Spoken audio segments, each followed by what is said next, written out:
Hello and welcome. My name is Kenzie McCoy.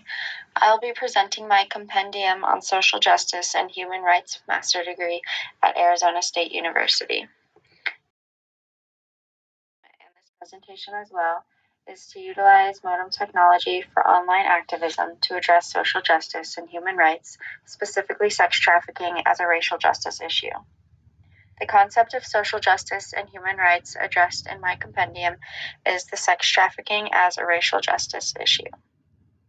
So, why sex trafficking and racial justice? First, Arizona State University's Social Justice and Human Rights program has helped me explore various aspects of social justice and human rights. I found my niche in fighting for the rights of victims of human trafficking. Second, it is horrifying to think that someone can forcefully be captured, coerced, and dubiously recruited into a human trafficking chain, where such victims are subjected to dehumanizing conditions at the hands of their traffickers and their buyers. Somebody has to stand up for these victims. The third reason why my compendium is exploring sex trafficking is that there is a connection between sex trafficking and racism, hence the need to address it as a racial injustice. This compendium borrows ideas gathered from a number of ASU's social justice and human rights courses.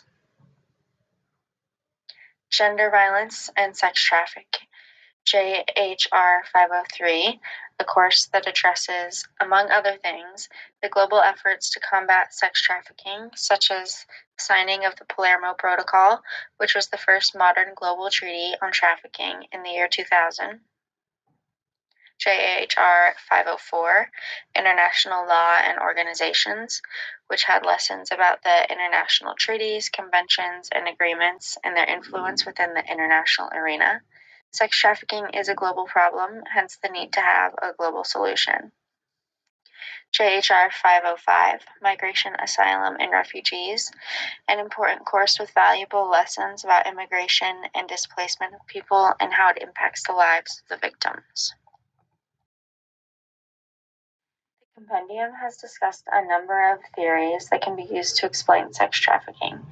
These theories include labeling that sex traffickers use to justify sex trafficking of minority races by arguing that the groups involved are already sex degenerates, hence they do not feel mistreated when they are bought for sex services. The second theory connected to the topic of sex trafficking is the social victim theory, which explains how some women are lured into sex trafficking syndicates, not because they are unaware of the risks, but because they are looking for compensation in exchange for sex services. The third theory connected to this topic is the theory of change, which explains how lack of opportunities exposes girls to the risks of trafficking as they embrace opportunities such as Girls' Code, which promises them good-paying tech jobs. To support the claim that sex trafficking is a racial justice issue, the following examples or scenarios are addressed in my compendium. First is a 2001 study published by the United Nations, which recognizes racism as one of the factors contributing to sex trafficking. The publication stated that each year millions of individuals, the majority of women and children, are tricked, sold, coerced, and otherwise forced into situations of exploitation from which they cannot escape.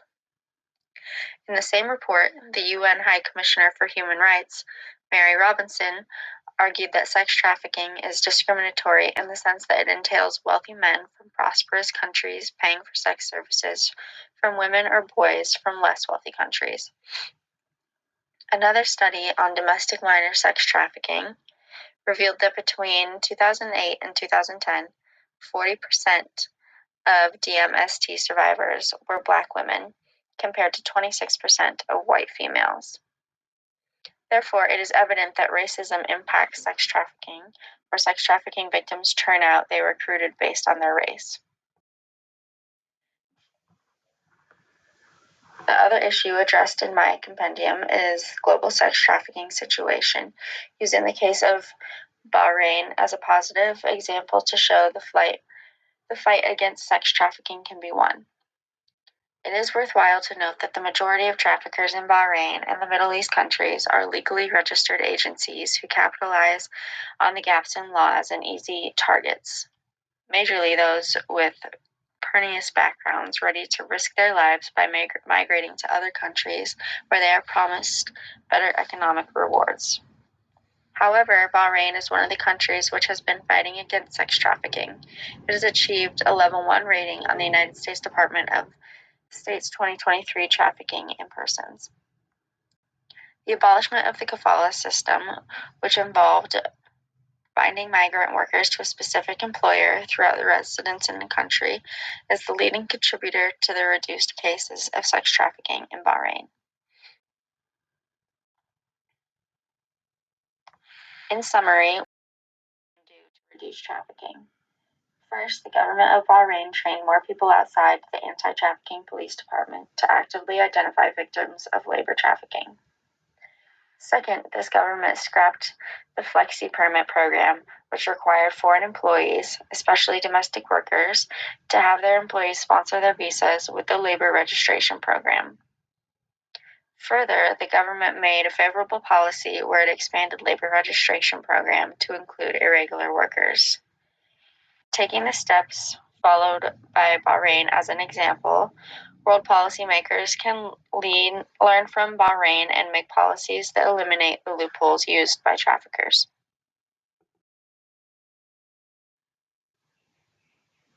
So, based on the issues addressed in my compendium, who is the target audience?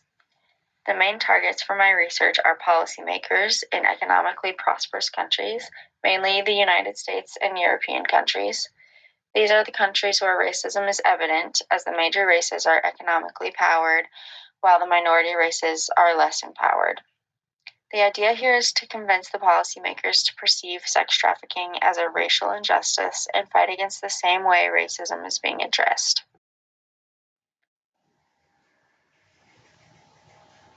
The policymakers should do the following to address the menace of sex trafficking.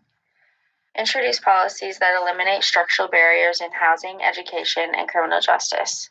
Addressing these systemic injustices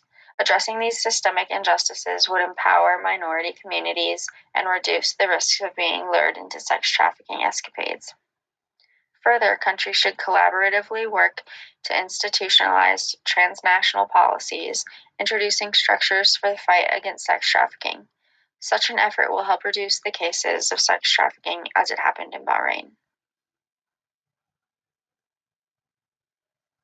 This marks the end of my